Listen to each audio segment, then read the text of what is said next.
నమస్కారం welcome to SR Telugu educational channel. ఇంతకు ముందు వీడియోలో మనం సమాసాల గురించి వివరంగా తెలుసుకున్నాం. ఈ వీడియోలో అలంకారాల గురించి తెలుసుకుందాం. మనకు అలంకారాలు ముఖ్యంగా 4 మాత్రమే 10th క్లాస్ CBSEలో ఉండడం జరిగింది. అవి ఉపమాలంకారం 1, అతిశయోక్తి, క్రమాలంకారం, అర్థాంతరన్యాసాలంకారం.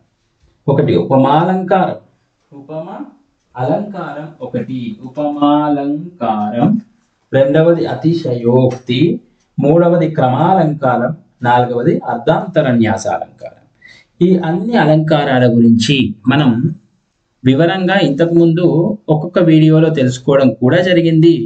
కావాలంటే వాటికి సంబంధించినటువంటి లింక్స్ మీకు డిస్క్రిప్షన్లో ఉంటాయి. అవి చూసి వివరంగా ఒక్కొక్క అలంకారం గురించి తెలుసుకోండి. మనం ఇందులో ఈ అలంకారాల నుంచి పాత ప్రశ్నాపత్రాలలో ఏ విధంగా ప్రశ్నలను అడిగారు, ఎలా అడిగే అవకాశం ఉంది అన్న అంశాలు చర్చించుకోవడానికి ప్రయత్నిద్దాం. ముందుగా మొదటి ప్రశ్న, క్రమాలంకారానికి మరో పేరు ఏమిటి? క్రమాలంకారానికి మరొక పేరు ఉంది, అదే యథా సంఖ్యాలంకారం. యథా సంఖ్యాలంకారం అనేది క్రమాలంకారానికి మరొక పేరు. ఇక్కడ వీటిలాంటి పదాలే మరికొన్ని ఇచ్చారు. యథాలంకారం అని, యథా తథాలంకారం అని, యథా తత్వాలంకారం అని ఇవ్వడం జరిగింది. కాబట్టి యథా సంఖ్యాలంకారం అనేది క్రమాలంకారానికి మరొక పేరు. ఇక్కడ సంఖ్య అంటే వరుస క్రమము అని అర్థం ఇక్కడ. కాబట్టి ఇక్కడ క్రమము అన్న ఒక వరుస క్రమం అనే అర్థం గుర్తుంచుకోవాలి. తర్వాతది రామచంద్రుడు చంద్రుని వలె అందగాడు. ఇక్కడ వలె అనే ఉపమా వాచకం ఉంది, అందగాడు అనే సమాన ధర్మం ఉంది. ఎవరి గురించి చెబుతున్నాడు? రామచంద్రుడు. కాబట్టి ఉపమేయము. మొట్టమొదటిది ఉపమేయం. మనం ఎవరి గురించి చెబుతుంటే వారే ఉపమేయం. కాబట్టి రామచంద్రుడు. మరి పోలికగా తీసుకున్నది చంద్రుణ్ణి. పోలికగా తీసుకోవడం, అలాగే ఉదాహరణగా తీసుకోవడం, దాన్నే ఉపమానము అంటాం. కాబట్టి ఉపమానాన్ని గుర్తించమంటున్నాడు. మనకి ఇక్కడ చంద్రుడు అనేది ఉపమానం అవుతుంది. అతిశయోక్తి అలంకారం అంటే అతిశయం. అతి అంటే ఎక్కువ. కాబట్టి ఉన్నది ఉన్నట్లుగా, కళ్ళకు కట్టినట్లు. కాబట్టి ఎక్కువ ఏమీ లేదు, ఉన్నది ఉన్నట్లే అంటున్నాడు. అతి అంటే ఎక్కువ కదా. ప్రకృతి సహజమైన విషయం అతిగాను అందంగాను వర్ణించడం. ఇక్కడ అతిగా అని చెప్పాడు. కాబట్టి ఇదే సరైన సమాధానం అవుతుంది. ఒక సామాన్య విషయాన్ని విశేష విషయంతో వర్ణించడం. సామాన్య విషయాన్ని విశేష విషయంతో వర్ణిస్తే అర్థాంతరన్యాసాలంకారం అవుతుంది, కానీ అతిశయోక్తి అవ్వదు. ఒక క్రమాన్ని అనుసరించి చక్కగా వర్ణించడం. క్రమము అంటేనే క్రమాలంకారం, అంతే. దుర్జనుడు విద్యావంతుడైనప్పటికీ తల మీద మణి ఉన్న సర్పము వలె భయంకరుడే కదా. తల మీద మణి ఉన్న సర్పము వలె భయంకరుడే కదా. ఇక్కడ 2 విషయాలు చెప్తున్నారు చూడండి.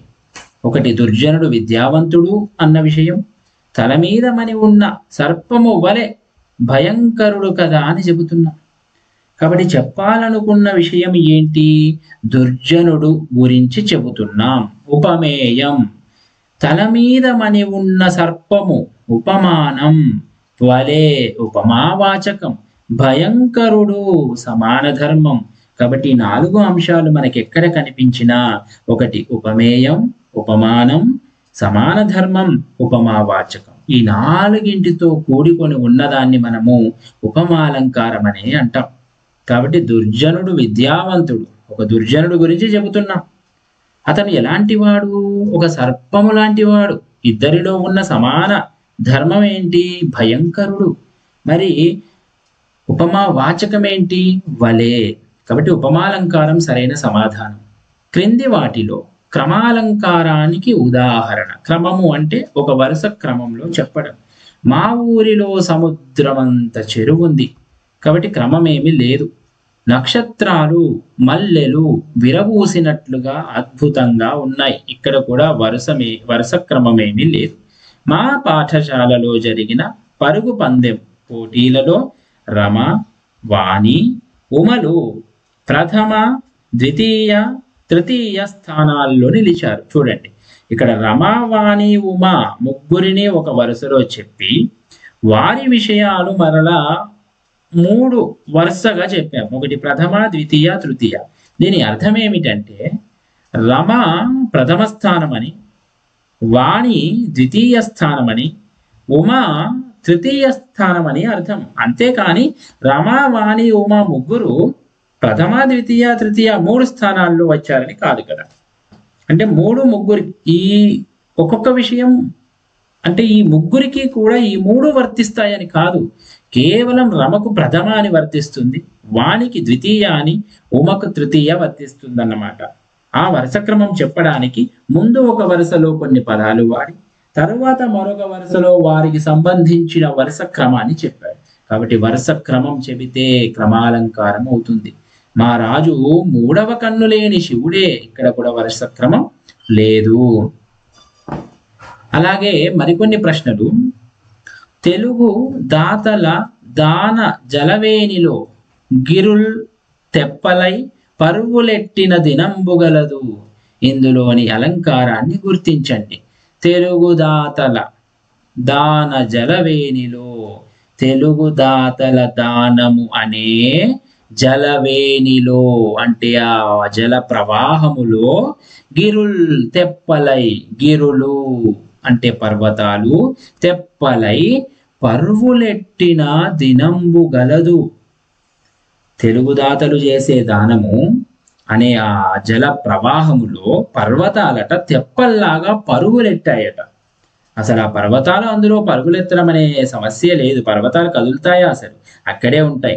కానీ ఆ పర్వతాలే అందులో ఆ తెప్పల వలె అంటే ఆ నీటి ప్రవాహానికి పర్వతాలు సైతం వరదలా పరలు అంటే అందులో ప్రవహిస్తూ ఉన్నాయని చెబుతున్నాడు. పర్వతాలు ప్రవహించడం అనేది సమస్యే లేదు, అయినా ప్రవహిస్తున్నాయి అంటున్నాడు. కాబట్టి ఎంత అతిగా చెప్తున్నాడు చూడండి, అంత అతిశయం, చాలా గొప్పగా చేసి చెప్తున్నాడు. అంతే తప్ప పర్వతాలు ఆ నదీ ప్రవాహంలో పరుగులెత్తడం ఏమిటి? అది కూడా తెలుగు దాతల దానము, తెలుగువారు చేసే దానం అనేది అలా ఉంటుందని చాలా గొప్పగా చేసి చెప్తున్నాడు, అతిశయంగా చెబుతున్నాడు. కాబట్టి ఆలోచనే లేదు, అతిశయోక్తి అలంకారం అవుతుంది. ఉపమాలంకార లక్షణం ఏది? విశేష వాక్యాన్ని సామాన్య వాక్యంతో పోల్చడం కాదు, ఉపమేయాన్ని ఉపమానంతో పోల్చడం, గోరంత విషయం కొండంతలు చేయడం, ఇది అతిశయం. సామాన్య వాక్యాన్ని విశేష వాక్యంతో పోల్చడము, ఈ రెండూ కూడా అర్థాంతరాన్యాస అలంకారానికి సంబంధించిన విషయాలు. ఇదేమో అతిశయోక్తికి, ఇదేమో ఉపమాలంకారానికి. రామలక్ష్మణుడు సీతా ఊర్మిళలను వివాహమాడిని, పెండ్లాడిని. ఇందులోని అలంకారం గుర్తించండి. ఇక్కడ రామ ఒక పేరు, లక్ష్మణులు మరొక పేరు, వరుస క్రమం. రాముడేమో సీతని, లక్ష్మణుడేమో ఊర్మిళను పెండ్లాడిరి. దానిని ఒక వరుస క్రమంలో చెప్పాడు కాబట్టి వరుస అంటే క్రమము, వరుసగా చెబితే క్రమాలంకారము, దానికి మరో పేరు యథాసంఖ్యాలంకారం. కాబట్టి ఇది సరైన సమాధానం అవుతుంది. మేఘన 10వ తరగతి పరీక్షలలో మంచి మార్కులు సాధించింది. కష్టపడితే సాధ్యము కానిది లేదు కదా. ఇందులోని అలంకారాన్ని గుర్తించండి. ఇక్కడ మేఘన 10వ తరగతి పరీక్షలలో మంచి మార్కులు సాధించిందట. కష్టపడితే సాధ్యము కానిది లేదు కదా. ఇందులోని అలంకారాన్ని గుర్తించాలి. ఇక్కడ ఒక విశేష విషయం చెప్పి మరల సామాన్య విషయం చెబుతున్నారు. కాబట్టి విశేష విషయాన్ని సామాన్య విషయంతో, సామాన్య విషయాన్ని విశేష విషయంతో సమర్థించి చెప్పినట్లయితే దానిని మనం అర్ధాంతరాన్యాస అలంకారం అంటాం. కాబట్టి ఇది అర్ధాంతరాన్యాస అలంకారానికి చెందింది. ఈ అలంకారంలో ఎప్పుడైనా 2 వాక్యాలు కనిపిస్తాయి పూర్తిగా. చూడండి, ఒకటి మేఘన గురించి 10వ తరగతి పరీక్షల్లో మంచి మార్కులు సాధించింది అని ఒక విషయం. ఇంకో విషయం చూడండి, కష్టపడితే సాధ్యము కానిది లేదు కదా, ఇది ఒక విషయం. 2 వాక్యాలు కనిపిస్తాయి. ఇంకే అలంకారంలో ఈ విధంగా 2 పూర్తి వాక్యాలు కనిపించవు. అర్ధాంతరాన్యాస అలంకారంలోనే కనిపిస్తాయి. కాబట్టి సులభంగా అర్ధాంతరాన్యాస అలంకారానికి చెందిన ఉదాహరణలను సులభంగా గుర్తించవచ్చు. ఉపమావాచకం అనగా ఉపమావాచకం అనగా పోల్చబడే వస్తువు కాదు, ఉపమేయమవుతుంది ఇది. ఉపమేయ ఉపమానాలలో ఉన్న సారూప్యతన కాదు, సమాన ధర్మం అవుతుంది. ఉపమేయ ఉపమానాలకు అభేదం చెప్పే పదమా కాదు, ఉపమేయ ఉపమానాలకు పోలిక తెలిపే పదం. పోలిక అంటేనే మనకి ఉపమాలంకారము, కాబట్టి ఉపమాలంకారంలో ఉండేదే ఉపమావాచకం. కాబట్టి ఉపమేయ ఉపమానాలకు పోలిక తెలిపే పదం సరైన సమాధానం అవుతుంది. క్రమాలంకారానికి మరొక పేరు యథా తదాలంకారం, యథా తత్వాలంకారం, యథా సంఖ్యాలంకారం, యథా క్రమాలంకారం. కాబట్టి యథా సంఖ్యాలంకారము సరైనటువంటి సమాధానం అవుతుంది. అర్ధాంతరన్యాసాలంకార లక్షణం ఏమిటి అంటుండు. సామాన్యమును సామాన్యముతో సమర్థించడమా? తప్పు. సామాన్యాన్ని సామాన్యం ఏంటి? అర్థం లేదు. విశేషము సామాన్యంతో విభేదించుటనా? కాదు. విశేషమును విశేషముతో సమర్థించుట కాదు. సామాన్యమును విశేషముతో సమర్థించుట సరైన సమాధానం అవుతుంది. అతిశయోక్తి అలంకారానికి ఉదాహరణ వర్షదేవత చినుకు పూలు జల్లింది, హనుమంతుడు సముద్రమును దాటెను, మహాత్ములకు సాధ్యం కానిది లేదు కదా. ఇది అర్ధాంతరాన్యాస అలంకారం. కొండమీది ఆలయ శిఖరాలు చుక్కలు తాకుతున్నవి. కొండమీది ఆలయ శిఖరాలు చుక్కలు తాకుతున్నవి. అతడు సాక్షాత్తు రుద్రుడే కదా. కాబట్టి ఇక్కడ వర్షదేవత చినుకు పూలను జల్లింది. వర్షదేవత చినుకు పూలను జల్లింది రూపకం అవుతుంది. కాబట్టి కొండ మీది ఆలయ శిఖరాలు చుక్కలను తాకుతున్నవి. ఇది సరైన సమాధానం అవుతుంది. చుక్కలను తాకే అవకాశం లేదు, కానీ తాకుతున్నవి అని చెబుతున్నాం. కాబట్టి ఇది అతిశయోక్తి అలంకారం అవుతుంది. పిల్లలందరూ దోస పండ్లోలే ఉంకు చెండ్లోలే కలకలలాడుతున్నారు. ఇక్కడ చూడండి, ఇక్కడ వలే, ఇక్కడ వలే. పిల్లలందరూ, పిల్లల గురించి చెబుతున్నారు. ఇక్కడ ఉపమేయము. ఎలా ఉన్నారు? దోస పండ్లలాగా ఉపమానం, ఉంకు చెండ్లలాగా ఉపమానం, వలే అని ఇక్కడ ఉంది ఉపమా వాచకం. సమాన ధర్మం ఏంటి? కలకలలాడడం. కాబట్టి ఉపమాలంకారం అవుతుంది. అతిశయోక్తి అలంకార లక్షణం ఏంటి? ఉపమానోపమేయాలకు సాదృశ్య వర్ణనమా? సమర్థించవలసిన అర్థాన్ని సమర్థించుటనా? క్రమమునకు క్రమికాన్వయము చెప్పుటనా? చెప్పవలసిన దానికన్నా ఎక్కువ చేసి చెప్పుట అతిశయోక్తి. మరి ఉపమానోపమేయాలకు సాదృశ్య వర్ణనం అంటే చూడండి, ఇది ఉపమాలంకారం. చాలా కొన్నిసార్లు ఇలా కూడా అడుగుతున్నారు. కాబట్టి ఉపమాలంకారానికి ఉపమానోపమేయములకు సాదృశ్య వర్ణనం అనేది ఉపమాలంకార లక్షణం. సమర్థించవలసిన అర్థాన్ని సమర్థించుట, క్రమమునకు క్రమికాన్వయము చెప్పుట. క్రమమునకు క్రమికాన్వయము చెప్పుట అనేది క్రమాలంకారం. క్రమము క్రమము అని కనిపిస్తుంది. కాబట్టి అర్ధాంతరాన్యాస అలంకారానికి ఉదాహరణ వానజాన చినుకు పూలను చల్లింది కాదు. గాంధీజీ స్వాతంత్ర్యమును సాధించారు. మహాత్ములు పూనుకుంటే సాధించలేనిది లేదు. కాబట్టి రెండు వాక్యాలు ఉన్నాయంటేనే మీకు అర్థమైపోవాలి అర్ధాంతరన్యాస అలంకారం. ఇంకే ఉదాహరణలో కూడా రెండు వాక్యాలు లేవు, గమనించండి. మా ఊర్లో కొండ మీదికి ఉన్న మెట్లు ఆకాశానికి నిచ్చెనలా ఉన్నాయి. అతిశయం ఎక్కువ చేసి చెప్తున్నాడు. అతిశయోక్తి అలంకారం. బోర్గుల వారు అలనాటి వామనమూర్తి వలె ఇంతింతై ముల్లోకాలు ఆక్రమించేవారు. ఇది ఉపమాలంకారం అవుతుంది.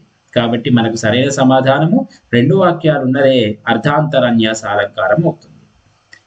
జాలువారుతున్న కన్నీళ్లు ఆ కుర్రవాడి తల మీద పడుతున్నాయి, ముత్యాల్లా ఇందు ఏ అలంకారము గలదు.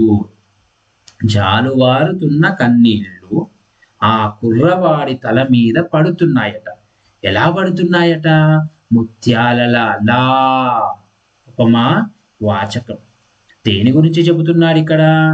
ఆ కన్నీళ్ల గురించి చెబుతున్నాడు. ఉపమేయము. ఎలా పడుతున్నాయి? ముత్యాలలాగా పడుతున్నాయి, ముత్యాల వలె. కాబట్టి ఉపమానము. ఆ రెండిటిలో ఉన్న సమాన ధర్మం కూడా ఉంది. జాలు వారుతున్నాయి, అలా కిందికి పడుతూ ఉన్నాయి. కాబట్టి వలే ఉంది, సమాన ధర్మం ఉంది. కాబట్టి ఉపమాలంకారం అవుతుంది. జాలువారుతున్న కన్నీళ్లు ముత్యాలే అంటే అప్పుడు అతిశయోక్తి అవుతుంది. కానీ ఇది ఉపమాలంకారం. క్రమాలంకారమునకు ఉదాహరణ తల్లి ఒడి వంటి పల్లె సీమల్లోది, వరద నీటితో ఆ నగరం సముద్రంలా మారింది. వివేకానందుడు ప్రపంచానికి సందేశమిచ్చాడు. మహనీయులు చేయలేని పని లేదు కదా. లక్ష్మీ సరస్వతులు సిరి సంపదలను జ్ఞానాన్ని ప్రసాదిస్తాడు. చూడండి, లక్ష్మి సిరి సంపదలను, సరస్వతి జ్ఞానాన్ని ప్రసాదిస్తుంది. కాబట్టి వరుస క్రమం ఉంది. కాబట్టి క్రమాలంకారానికి ఉదాహరణ ఇది. మరి ఇదేంటి, రెండు వాక్యాలు ఉన్నాయి కదా. రెండు వాక్యాలు ఉన్నాయంటేనే మనకి అర్ధాంతరన్యాసాలంకారం అవుతుంది. సముద్రంలా మారింది వరద నీటితో ఆ నగరం, సముద్రంలా మారింది తల్లి ఒడి వంటి పల్లె సీమలు. ఇక్కడ ఉపమాలంకారం కనిపిస్తుంది, ఇక్కడ అతిశయోక్తి కనిపిస్తుంది, ఇక్కడ అర్ధాంతరన్యాసాలంకారం, ఇక్కడ క్రమాలంకారం కనిపిస్తుంది. సమర్థించవలసిన అర్థాన్ని సమర్థించుట, సమర్థించవలసిన అర్థాన్ని సమర్థించుట. సమర్థించడము అంటేనే మనకి అర్ధాంతరన్యాసాలంకారం అనే గుర్తుపెట్టుకోవాలి. విశేష విషయాన్ని సామాన్య విషయం చేత, సామాన్య విషయాన్ని విశేష విషయం చేత సమర్థించి చెప్పినట్లయితే అర్ధాంతరన్యాసాలంకారం. కాబట్టి సమర్థించవలసిన అర్థాన్ని సమర్థించుట, ఇది అర్ధాంతరన్యాసాలంకారానికి లక్షణం అవుతుంది. పోలిక అంటే ఉపమాలంకారం, అతి అంటే ఎక్కువ చేసి చెప్పడం అంటే అతిశయోక్తి, సమర్థించడం అంటే అర్ధాంతరన్యాసాలంకారం, వరుస క్రమంలో చెప్పడం అంటే క్రమాలంకారం. అతిశయోక్తి అలంకార లక్షణం ఏమిటి? చెప్పవలసిన దానికన్నా ఎక్కువ చేసి చెప్పుట సరైంది. ఒకదానిని చూసి మరొకటిగా భ్రమించుట. సమర్థించవలసిన అర్థాన్ని సమర్థించుట, ఇది అర్ధాంతరన్యాసాలంకారం. రమ్యమగు పోలికను చెప్పుట ఉపమాలంకారం. ఉపమాలంకారానికి లక్షణము ఉపమాన ఉపమేయములకు మనోహరమైన సమాన ధర్మం చెప్పడమా, ఉపమాన ఉపమేయములకు మనోహరమైన పోలిక చెప్పడమా, ఉపమాన సమాన ధర్మములకు మనోహరమైన పోలికనా? ఇదైతే తప్పు. ఉపమావాచక ఉపమేయాలకు మనోహరమైన పోలికనా? ఇది కూడా తప్పు. కాబట్టి ఉపమాన ఉపమేయములకు మనోహరమైన సమాన ధర్మం చెప్పడం ఉండదు, పోలిక చెప్పడమే ఉంటుంది. పోలిక అంటేనే ఉపమాలంకారం. అతిశయోక్తి అలంకారానికి ఉదాహరణ నగరంలోని మేడలు ఆకాశాన్ని తాకుచున్నవి, ఇది అతిశయమే. సంగీతం అమృతం వలె మధురంగా ఉన్నది, సంసార సాగరాన్ని తరించడం మిక్కిలి కష్టం. రామలక్ష్మణుడు పాయసం మహిమ వల్ల కౌసల్య సుమిత్రులకు జన్మించారు, క్రమాలంకారం. కాబట్టి మేడలు ఆకాశాన్ని తాకడం అతిశయోక్తి. ఉపమానం అనగా దేనిని పోలుస్తున్నాము, అది ఉపమానమా? కాదు. దేనితో పోలుస్తున్నాము, ఇది ఉపమానం. రెండిట్లో సమానంగా ఉండే ధర్మం ఇది సమాన ధర్మమే కదా, పోలిక చెప్పేది కాదు. దేనితో పోలుస్తున్నాము అదే ఉపమానం. లక్ష్మీ సరస్వతులు భక్తులకు ధనం విద్యలను ప్రసాదిస్తాడు, ఇది ఏ అలంకారం? లక్ష్మి సరస్వతి. లక్ష్మి ఏమో ధనాన్ని, సరస్వతి ఏమో విద్యను. వరుస క్రమంలో చెప్పాం కాబట్టి క్రమాలంకారం, ఇంకో ఆలోచనే లేదు. క్రమాలంకారానికి మరో పేరు అంటున్నాడు, యథా సంఖ్యాలంకారము మరొక పేరు. కంస అంధకాసురులు యుద్ధరంగంలో హరిహరుల చేతిలో హతులయ్యిరి. కంస అంధకాసురుడు ఇద్దరు యుద్ధరంగంలో, కంసుడేమో హరి చేతిలో, అంధకాసురుడు హరుల చేతిలో. హరుడు అంటే శివుడు, కంసుడు ఆ హరి చేతిలో, విష్ణువు చేతిలో, అంధకాసురుడు అనేవాడు ఆ శివుడి చేతిలో హతమయ్యారు. వరుస క్రమంలో చెబుతున్నాము కాబట్టి క్రమాలంకారం. యథా సంఖ్యాలంకారం అని దేనినంటారు? క్రమాలంకారాన్ని యథా సంఖ్యాలంకారం అని అంటాం. రాజు శత్రువుని మిత్రుని విపత్తును జయించుము, రంజింపుము భంజింపును. చూడండి, రాజు అనేవాడు ఒకటి శత్రువుని, రెండు మిత్రుని, మూడు విపత్తుని. రాజు శత్రువునేమో జయింపును, మిత్రున్నేమో రంజింపును, మరి విపత్తునేమో భంజింపును. కాబట్టి మూడు విషయాలు చెప్పి వరుస క్రమంలో మళ్ళీ అమర్చాడు. అక్కడ వరుస క్రమం అనగానే మనకు క్రమాలంకారం గుర్తుకు రావాలి. గోరంత విషయాన్ని కొండంత చేసి చెప్పడం, గోరంత విషయం అది చిన్న విషయం అతిగా చేసి అతిశయంతో చెబితే అతిశయోక్తి అలంకారం. కిషోర్ లేడి పిల్లలాగా పరుగు పెడుతున్నాడు, ఇది ఏ అలంకారం? లేడి పిల్లలాగా, లాగా అంటే ఉపమా వాచకం. ఉపమేయం ఏంటి? కిషోర్, ఎందుకంటే కిషోర్ గురించి కదా చెప్పేది. మరి ఉపమానం ఏంటి? లేడి పిల్ల. మరి సమాన ధర్మం ఏంటి? పరుగు పెట్టడం. 4 విషయాలు కనిపిస్తున్నాయి కదా, కాబట్టి తప్పకుండా ఉపమాలంకారమే అవుతుంది. ఉపమేయము అనగా ప్రసిద్ధ వస్తువ, ప్రస్తుత వస్తువ, దేనిని పోలుస్తున్నామో అదియా లేదా ఆ మరియు ఈ అంటున్నాడు. కాబట్టి ప్రసిద్ధ వస్తువ, ప్రస్తుత వస్తువ. మనకి ప్రస్తుత వస్తువు ఇది ఉపమేయం, అంటే దేని గురించి చెప్తున్నామో అది, దేనిని పోలుస్తున్నామో అది కూడా ఉపమేయమే మరి. కాబట్టి ఆ మరియు ఈ రెండు కూడా సరైన సమాధానం అవుతుంది. ప్రస్తుత వస్తువు ఉపమేయం. మరి ప్రసిద్ధ వస్తువు ఏంటి? ఉపమానం. దేనిని పోలుస్తున్నామో అది ఉపమేయమే, దేనితో పోలుస్తున్నామో అది ఉపమానం అవుతుంది. కింది వానిలో ఉపమా వాచకాలు కానివి ఏవి? పడి, పట్టు, పడియే ఇవేమి కావు. లా, లాగా, చందం, భంగి, విధము, రీతి, వలే, ఓలే, పోలే, ఇవన్నీ కూడా ఉపమా వాచకాలు. చూడండి, కాబట్టి ఇంకొక చోట ఎక్కడో ఉపమా వాచకాలు ఏవి అని కూడా అడగొచ్చు.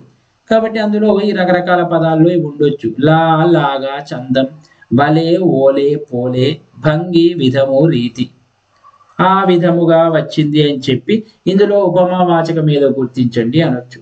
కాబట్టి మనకు ఒక వాక్యంలో లా, లాగా, చందం, వలే, ఓలే, పోలే, భంగి, విధము, రీతి, ఈ పదాల్లో ఏ పదం ఆ వాక్యంలో కనిపించినా అది ఉపమా వాచకమనే మీరు గుర్తుపట్టాల్సి ఉంటుంది. కాబట్టి ఇలాంటి పదాలు ఎక్కడ కనిపిస్తున్నా అది ఉపమాలంకారానికి చెందినటువంటి ఉదాహరణ అని మీరు గుర్తుపెట్టొచ్చు. క్రింది వానిలో యథా సంఖ్యాలంకారానికి ఉదాహరణ ఏది? రామకృష్ణ వివేకానందులు గురు శిష్యుడు. ఆ అబ్బాయి తాటి చెట్టంత పొడవు ఉన్నాడు.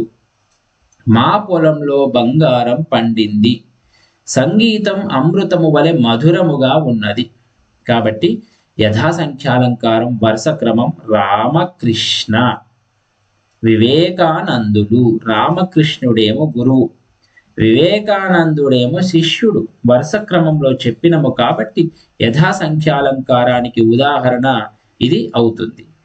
ఆ అబ్బాయి తాటి చెట్టు అంత ఉపమా వాచకం, అబ్బాయి ఉపమేయం, తాటి చెట్టు ఉపమానం, పొడవు సమాన ధర్మం కాబట్టి ఉపమాలంకారం అవుతుంది.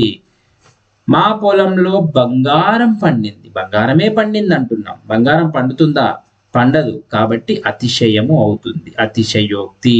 ఇది వలే ఉంది కాబట్టి ఇది కూడా ఉపమా వాచకమే. సంగీతం గురించి చెబుతున్నాం, ఉపమేయం. అమృతము అంటే ఉపమానం, మధురంగా ఉన్నది సమాన ధర్మము. ప్రసూన ముఖము చంద్రబింబము వలె గుండ్రముగానున్నది. ప్రసూన ముఖం చంద్రబింబము వలె, ఉపమావాచకం వలె, గుండ్రంగా ఉండడం సమాన ధర్మం. ఇక్కడ ముఖము అనేది ఉపమేయము, మరి పోలికగా తీసుకున్నది చంద్రబింబము ఉపమానం అవుతుంది. ఇక్కడ వాక్యం అందరి సమాన ధర్మం ఏది అంటున్నాడు. మరి ఏది సమాన ధర్మము? గుండ్రముగా అనేది సమాన ధర్మం, గుండ్రంగా ఉండడం. అతిశయోక్తి అలంకార లక్షణం ఏమిటి? అతిశయోక్తి అలంకార లక్షణం చూడండి. ఉపమానోపమేయములకు సాదృశ్య వర్ణన పోలిక. పోలిక అంటేనే ఉపమాలంకారం. సమర్థించవలసిన అర్థాన్ని సమర్థించుట, సమర్థించకపోవుట. ఇది వస్తే అర్థాంతరన్యాస అలంకారానికి వస్తుంది. సామాన్యాన్ని విశేషం చేత, విశేషాన్ని సామాన్యం చేత సమర్థించి చెప్పుట, ఇది కూడా అర్థాంతరన్యాస అలంకారం. చెప్పవలసిన దానికన్నా ఎక్కువ చేసి చెప్పుట అతిశయోక్తి అలంకారానికి చెందినటువంటిది అని మనం చెప్పవచ్చు. తర్వాత మరొక ప్రశ్న పత్రంలో సంగీతం అమృతం వలె మధురంగా ఉంది. ఇది కూడా ఇంతకు ముందే చెప్పుకున్నాం. ఏ అలంకారం అంటున్నాడు? సంగీతమేమో ఉపమేయం, మరి అమృతం ఉపమానం, వలె ఉపమా వాచకం, మధురం సమాన ధర్మం. ఇవన్నీ కనిపిస్తే ఉపమాలంకారమే అవుతుంది, అంతే. అతిశయోక్తి అలంకారానికి ఉదాహరణ తప్పుగా ఇచ్చారు. అతిశయోక్తి అలంకారానికి ఉదాహరణ ఏది? వెన్నెల పాలవెల్లిలా ఉంది కాదు. రామలక్ష్మణులు సీత ఊర్మిళలను వివాహమాడారు, క్రమాలంకారం ఇది. దేవాలయ గోపురాలు ఆకాశాన్ని తాకుతున్నాయి, సరైన సమాధానం. మా తమ్ముడు తాటి చెట్టు వలె పొడవుగా ఉన్నాడు, ఉపమాలంకారం అవుతుంది. ఉపమాలంకారంలో పోల్చబడు వస్తువును ఏమంటారు? పోల్చబడు వస్తువు అంటే దేన్నైతే పోలుస్తున్నామో అది. దేన్ని పోలుస్తున్నాము అంటే ఉపమేయాన్ని పోలుస్తాం. చెప్పదలుచుకున్న విషయమే ఉపమేయము. పోల్చబడు వస్తువు కూడా అదే. మరి పోలికగా తీసుకున్నదేంటి? ఉపమానం అవుతుంది. రెండింటినీ సంబంధం తెలిపే పదం ఉపమా వాచకం అవుతుంది. అందులో ఉన్న సమానమైనటువంటి గుణం సమాన ధర్మం అవుతుంది. అతిశయోక్తి అలంకారం లక్షణం ఏమిటి అంటుండు. చాలా ఒక్క పదంలోనే అడిగాడు చూడండి. పోలిక అంటే అతిశయోక్తి కాదు, వరుసలో చెప్పడం అంటే క్రమాలంకారము, పోలిక అంటే ఉపమాలంకారము, సమర్థన అంటే అర్థాంతరన్యాస అలంకారము, ఎక్కువ చేసి చెప్పడం అంటే అతిశయోక్తి అలంకారం. క్రమాలంకారానికి ఉదాహరణ ఏది? మా పొలంలో బంగారం పండింది, అతిశయోక్తి అవుతుంది. రుద్రమదేవి రణరంగంలో పోరాడింది, ఒక వాక్యం అవుతుంది. బ్రహ్మ విష్ణు మహేశ్వరుడు సృష్టి స్థితి లయ కారకులు. బ్రహ్మదేవుడేమో సృష్టికి పుట్టించడానికి, విష్ణువేమో స్థితికి ప్రపంచం నడవడానికి, మహేశ్వరుడేమో లయము అందులో కలిపేసుకోవడానికి కారకులు. వరుస క్రమంలో చెప్తున్నాం కాబట్టి క్రమాలంకారానికి ఉదాహరణ ఇది. ఈ మధ్య కాలంలో రైతుల ఆత్మహత్యలు పెరిగిపోతున్నాయి, సరైన ఆదరణ లేక. ఇది కూడా దానికి సమాధానం అసలు కాదు. ధాత్రిని హాలికునకును సుక్షేత్రము బీజము చేకురు భంగిన్ దాతకీవియు పాత్రము సమకూరునట్టి భాగ్యము గలదే. మనకి ఒక పద్యం ఇది, దానశీలంలో ఉన్న ఒక పద్యం. ఆ పద్యము అలాగే ఇచ్చేసి ఇందులోని అలంకారం ఏమిటి అంటున్నాడు. ధాత్రిని హాలికునకు సుక్షేత్రము బీజము చేకురు భంగిన్ దాతకీవియు పాత్రము సమకూరునట్టి భాగ్యము గలదే. ఇక్కడ ఒక రైతుకి, భూమి మీద రైతుకు మంచి భూమి, అలాగే విత్తనాలు దొరికినట్లుగా భంగి. ఇంతకు ముందు ఉపమావాచకం అని చెప్పుకున్నాం, భంగి కూడా ఉంది అందులో. భంగి అంటే విధము అని అర్థం. దాతకీవియు పాత్రము సమకూరునట్టి భాగ్యము గలది. ఇక్కడ అసలు ఉపమేయం ఏంటి, చెప్పదలుచుకున్న విషయం ఏంటి అంటే, ఒక దాతకు పాత్రము సమకూరునట్టి భాగ్యము గలదే. ఒక దాతకు అదృష్టము, ఎలా అదృష్టం కలగాలి అని చెబుతున్నాడు. ఒక దాతకు అంటే దానం చేసేవాడికి ఒక దానం స్వీకరించే వ్యక్తి దొరకడం అనే విషయం గురించి ఇక్కడ చెప్తున్నాడు కవి. ఇది ఉపమేయం అవుతుంది. ఇప్పుడు రెండవ విషయం, ఇది ఉపమేయము. ఈ ఉపమేయం గురించి చెబుతూ ఒక ఉపమానాన్ని తీసుకొచ్చాడు కవి ఇక్కడ. ఆ ఉపమానమే ఒక రైతుకు మంచి భూమి, విత్తనాలు చేరిన విధముగా, దొరికిన విధముగా, ఆ విధముగా ఇతనికి ఒక మంచి దానం స్వీకరించే వ్యక్తి దొరకడం అనేది గొప్ప అదృష్టం. మరి సమాన ధర్మం ఏంటి? భాగ్యము. అదృష్టమే సమాన ధర్మము. అక్కడ రైతుకి అదృష్టము మంచి భూమి, విత్తనాలు దొరకడం. ఇక్కడ దాతకు అదృష్టము మంచి స్వీకర్త దొరకడం. కాబట్టి ఇందులో ఉపమాలంకారం ఉంది అని మనం చెప్పొచ్చు.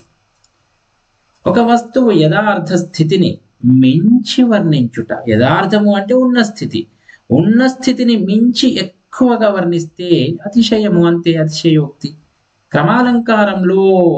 క్రమంలో అలంకారం ఉంటుందా? ఉపమేయ ఉపమానాలకు సామ్యం ఉంటుందా? ముందు చెప్పిన విషయాలకు అదే క్రమంలో అన్వయం ఉంటుందా? కొండంతను గోరంతగా చెప్పడం ఉంటుందా? క్రమంలో అలంకారం తప్పు. ముందు చెప్పిన విషయాలకు అదే క్రమంలో అన్వయం ఉంటుంది. ఒకటో ఆ రావాలి ఇక్కడ, అన్వయం ఉంటుంది. మరి సామ్యం చెప్పడం అంటే ఏంటి? సామ్యం చెప్పడం అంటే ఉపమాలంకారం. కొండంతను గోరంతగా చెప్పాలట, ఇది తప్పుగా ఇచ్చాడు. గోరంతను కొండంతగా చెబితే అది అతిశయోక్తి అలంకారం.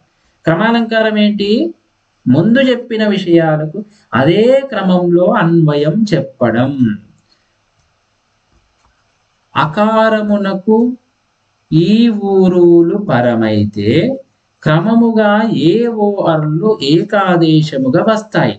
చూడండి, ఇక్కడ గుణసంధి అడిగాడు. ఏంటి అలంకారాలలో సంధి అడగడం ఏంటి అని ఆశ్చర్యపోవద్దు. సంధి సూత్రాన్నే ఇచ్చాడు. ఈ సూత్రంలో కూడా అలంకారం ఉందట. చూడండి విచిత్రం. అకారమునకు ఈ ఊరులు పరమైతే, ఈ పరమైతే ఏ, ఊ పరమైతే ఓ, రూ పరమైతే ఆర్ అని కదా. కాబట్టి వరుస క్రమంలో చెప్తున్నాడు కదా, వరుస క్రమంలో చెప్పాడు కాబట్టి ఇందులో క్రమాలంకారం ఉంది. పిల్లలందరూ దోస పండ్లోలే, ఉంకు చెన్లోలే కలకలలాడుతుండరు. ఇంతకుముందే వచ్చింది ఇది. ఇందులో ఉపమేయం ఏది అంటున్నాడు. చెప్పదలుచుకున్న విషయం ఏంటి? పిల్లల గురించి కదా. ఉపమానం ఏంటి? దోస పండ్లు, ఉంకు చెండ్లు. ఉపమా వాచకం ఏంటి? ఓలే, ఓలే. మరి సమాన ధర్మం ఏంటి? కలకలలాడడం. ఇందులో ఉపమేయం అడుగుతున్నాడు, చెప్పదలుచుకున్న విషయము. కాబట్టి పిల్లలు అనేది మనకు ఉపమేయం అవుతుంది. ఉపమాలంకారానికి లక్షణము ఉపమాన ఉపమేయములకు మనోహరమైన సమాన ధర్మం కాదు, మనోహరమైన పోలిక సరైనది, మిగతావి కూడా కావు. అతిశయోక్తి అలంకారానికి ఉదాహరణము. అతిశయోక్తి అలంకారానికి ఉదాహరణము అన్నాడు. సహజ స్థితిని ఎన్నో రెట్లు ఎక్కువ చేసి చెప్పడం అనేది లక్షణం, ఉదాహరణ కాదు. పెద్ద పెద్ద మేడల ఆకాశాన్ని తాకవు అంటుండు, తాకుతాయి అంటే వేరు. భూపాలకులు పరోపకారులు, ఒక సెంటెన్స్ ఇది. ఆ ఏనుగు నడుస్తున్న కొండ వలె ఉన్నది. ఇక్కడ వలె అంటున్నాడు, కానీ ఆ ఏనుగు నడుస్తున్న కొండ అంటే అది అతిశయోక్తి అలంకారం అవుతుంది. కాబట్టి ప్రశ్నలో కొంచెం తిరకాసు ఉంది. ఉదాహరణ కాకుండా లక్షణం అడిగితే ఇది సమాధానం అవుతుంది. ఇక్కడ వలె ఇవ్వకుండా ఉదాహరణము అంటే ఇది సరైన సమాధానం అవుతుంది. క్రమాలంకారానికి మరో పేరేంటి? అక్రమాలంకారం అట, తప్పు. సంఖ్యాలంకారం తప్పు. అర్ధాలంకారం తప్పు. యథా సంఖ్యాలంకారం అనేది సరైనది అవుతుంది. ఉపమానము అంటే ఏంటి? ఇంతకు ముందు ఉపమేయం అంటే ఏంటి అని అడిగాడు, గుర్తుంది కదా. ఉపమానం అంటే ఏంటి? ప్రస్తుత వస్తువా? కాదు. ప్రస్తుత వస్తువు అంటే ఉపమేయం. ఇవేవి కాదు. మూడవ వస్తువా? కాదు. ప్రసిద్ధ వస్తువే ఉపమానము, ప్రసిద్ధమైన వస్తువు. ఎందుకంటే అందంగా వర్ణించడానికి తీసుకున్నాం, అదొక ప్రసిద్ధమైన వస్తువు. నల్ల కలువల జంట నుండి వాడి బాణాలు వెలువడుతున్నాయి. నల్ల కలువల జంట నుండి వాడి బాణాలు వెలువడుతున్నాయి అంటుండు. ఇందులో ఏ అలంకారం ఉంది? నల్ల కలువల జంట, అందులోంచి వాడి బాణాలు వెలువడము అనేది ఉపమాలంకారం ఉందా? క్రమాలంకారం ఉందా? అతిశయోక్తి ఉందా? అర్ధాంతరాన్యాసాలంకారం ఉందా? ఇందులో మనకి సమాన ధర్మం ఏమీ కనిపించట్లేదు, కాబట్టి ఉపమాలంకారం లేదు. ఇందులో వరుస క్రమంలో చెప్పిన విషయం కూడా ఏమీ లేదు. ఇందులో సమర్థిస్తూ చెప్తున్న విషయం కూడా ఏమీ లేదు. కాబట్టి ఇది అతిశయోక్తి అలంకారానికి చెందినది. వాడి బాణాలు, ఆ బాణాలు ఆ జంట నుండి వెలువడడం ఏంటి? వెలువడవు, కానీ వెలువడుతున్నాయి అని అక్కడ ఎక్కువ చేసి చెబుతున్నాడు. ఉపమాలంకారం ఉదాహరణ గుర్తించండి. గిరి నొక్క కేల ఎత్తెనట కృష్ణుడు ఛత్రము భాతి. ఒక గొడుగు వలె కృష్ణుడు ఒక పర్వతాన్ని ఎత్తాడట, గొడుగు వలె ఎత్తాడు. శమంతకమని 1000 సూర్యబింబముల పగిది వెలుగొందునది. శమంతకమని 1000 సూర్యబింబాల వలె వెలుగు పొందుతుందట. బింబముల పగిది ఉపమా వాచకం కనిపిస్తున్నాయి. రుద్రమదేవి శత్రువులపై చండిక వలె విరుచుకుపడ్డది. పైవన్నీ సరైనవే. కాబట్టి ఈ మూడు కూడా ఉపమాలంకారానికి చెందిన ఉదాహరణలే. ఉపమానమును మరుగుపరిచి ఉపమేయమును మాత్రమే వర్ణించుట, ఇందులో ఏ అలంకారం ఉంది? చూడండి, ఉపమానమును మరుగుపరిచి ఉపమేయమును మాత్రమే వర్ణించుట. ఉపమానమును మరుగుపరిచి ఉపమేయమును మాత్రమే వర్ణిస్తారట. అలా వర్ణించడంలో ఉన్నటువంటి అలంకారం ఏమిటి? ఇందులో మనకి ఉపమాలంకారము కాదు, క్రమం ఏమైనా ఉందా? క్రమాలంకారము కాదు. మరుగుపరిచి అంటున్నాడు, ఎందుకు? ఉపమానాన్నే మనం ఎక్కువగా చేస్తాం కాబట్టి ఇది అతిశయోక్తి కూడా కాదు. కాబట్టి ప్రస్తుతానికి మనకు ఇది రూపకాలంకారం మనకు పోర్షన్లో అయితే లేదు. హనుమంతుడు పెరిగినప్పుడు చుక్కలు తలలోని పువ్వులయ్యాయి. అతిశయంగా చెబుతున్నారు కాబట్టి అతిశయోక్తి అలంకారం. క్రింది వానిలో క్రమాలంకారానికి ఉదాహరణ. దేశం కోసం భగత్ సింగ్ ఉరి శిక్ష అనుభవించాడు. మా ఊరి చెరువు సముద్రము వలె విశాలముగా ఉంది. మా నానమ్మ తెల్లని జుట్టుతో ముడతల శరీరముతో చేతి కర్రతో అటు ఇటు తిరుగుతున్నది, ఇది కూడా కాదు. రామ లక్ష్మణ భరత శత్రుఘ్నులు వరుస క్రమం చూడండి. సీత ఊర్మిళ మాండవి శృతకీర్తులను వివాహమాడిది, వరుస క్రమం ఉంటే క్రమాలంకారం. క్రింది వానిలో ఉపమాలంకారంలోని అంశాలు ఏవి? సామాన్యము విశేషము అర్ధాంతరన్యాసాలంకారంలో కనిపిస్తాయి. ధర్మారోపణ తేడా లేకుండా చెప్పుట, ఇది రూపకాలంకారంలో కనిపిస్తాయి. మనకు పోర్షన్లో లేదది. జాతి గుణము, ఇది కూడా కాదు. ఉపమావాచకం సమాన ధర్మం, ఇవి మనకు ఉపమాలంకారంలో కనిపిస్తాయి. ఆ చెరువు నిండుగా నీల సముద్రము ఓలే నీరు మోస్తుండది. ఆ చెరువు నిండుగా నీల సముద్రం ఓలే నీరు మోస్తున్నది. ఓలే ఉపమావాచకం, చెరువు గురించి చెప్తున్నాడు ఉపమేయం, సముద్రంతో పోలుస్తున్నాడు ఉపమానం, నీటిని మోయడం అనేది సమాన ధర్మం కాబట్టి ఉపమాలంకారం అవుతుంది. అర్ధాంతరన్యాసాలంకార లక్షణం ఏంటి? చెప్పవలసిన దానికన్నా ఎక్కువ చేయడమా? అతిశయోక్తి. ఒకదానిని చూసి మరొకటిగా భ్రమించుటనా? కాదు. సమర్థించవలసిన అర్థాన్ని సమర్థించుటనా? అవును. రమ్యమగు పోలిక చెప్పుటనా? ఉపమాలంకారం ఇది. కాబట్టి సమర్థించవలసిన అర్థాన్ని సమర్థించుట సరైన సమాధానం. అతిశయోక్తి అలంకారమునకు ఉదాహరణ, ఇది సింధు, సాక్షి, మాలిక్ వరుస క్రమం ఉంది కాబట్టి క్రమాలంకారం. ఏనుగు నడగొండయ అన్నట్లుంది. శివాజీ కళ్యాణ దుర్గాన్ని జయించాడు, ధీరులకు సాధ్యం కానిది లేదు కదా, ఇది అర్ధాంతరన్యాసాలంకారం. మల్లె సిగురేసి సిగ్గారి తీరుగా వన్నెలు పడుతున్నది, సిగ్గారి తీరుగా అని ఉపమావాచకం వచ్చింది, ఇది ఉపమాలంకారం అవుతుంది. కాబట్టి ఆ ఏనుగు నడగొండయా అన్నట్లుంది, ఇది మనకి అతిశయోక్తి అలంకారం అని చెప్పొచ్చు. ఆ ఏనుగు నడగొండ అని చెబితే అతిశయోక్తి, నడగొండయా అన్నట్లున్నది ఉత్ప్రేక్ష ఉంది కాబట్టి సరిగ్గా సమాధానం కూడా సరిగ్గా ఇవ్వనట్లుగా అనిపిస్తుంది. మల్లె సిగురేసి సిగ్గారి తీరుగా వన్నెలు పడుతుండది, ఇదైతే ఉపమాలంకారమే కాబట్టి ఇదే అతిశయోక్తికి సరైన సమాధానం అవుతుంది. చుట్టాలకు మర్యాద చేయ గుంపు గట్టినట్లు గుబుర్గా వాయులు పొదలు పెరిగినవి. చుట్టాలకు మర్యాద చేయ గుంపు గట్టినట్లట, గుబుర్ల వాయుల పొదలు పెరిగినవి. కాబట్టి అక్కడ చెప్పదలుచుకున్న విషయము వాయులు పొదల గురించి. అవి ఎట్లున్నాయట? చుట్టాలకు మర్యాద చేయడానికి గుంపు కట్టినట్లు ఉన్నాయట. అసలు అవి ఎందుకు మర్యాద చేస్తాయి? ఎంత అతిశయంగా చెప్తున్నారు.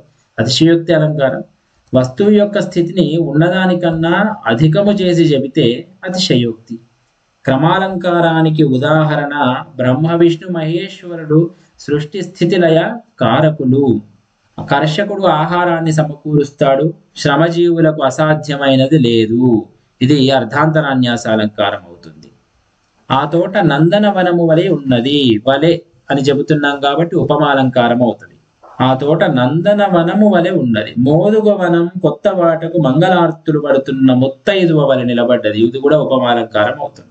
ఈ వర్షముతో ఊరు సముద్రమైనది, ఏ అలంకారం? ఈ వర్షంతో ఊరు సముద్రమైంది అంటున్నాం, అతిశయోక్తి. ఊరు సముద్రం అవ్వదు, అతిశయోక్తి. కృష్ణదేవరాయలు, పెద్దరామాత్యులు ఆముక్తమాల్యద మను చరిత్రలను రచించిరి. మనకి ఇందులో వరుస క్రమం ఉంది, క్రమాలంకారం. అర్ధాంతరన్యాస అలంకార లక్షణం ఒకదానిని చూసి మరొకటిగా భ్రమించడమా? కాదు. సమర్థించవలసిన అర్థాన్ని సమర్థించుట, అవును. స్తుతి చేత నిందగానే కాదు.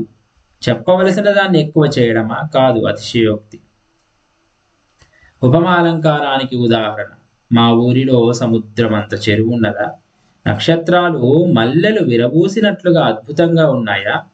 నగరారణ్య హోరు నరుడి జీవన ఘోషణ. ఈ రాజు మూడవ కన్ను లేని శివుడా? కాదు. మా ఊరిలో సముద్రం అంత చెరువు ఉన్నది, నక్షత్రాలు మల్లెలు విరబూసినట్లుగా అద్భుతంగా ఉన్నాయి, ఇది సరైన సమాధానం. సముద్రం అంత చెరువు ఉంది అని చెప్పడం అతిశయోక్తి. నక్షత్రాలు ఉపమేయము, మల్లెలు విరబూసినట్లు ఉపమానము, అద్భుతంగా ఉండడం సమాన ధర్మం, అట్లుగా అట్లా అని చెప్తున్నట్టు ఉపమా వాచకం. ఇవి పాత ప్రశ్నాపత్రాలలో వచ్చినటువంటి అలంకారానికి చెందినటువంటి ప్రశ్నలు.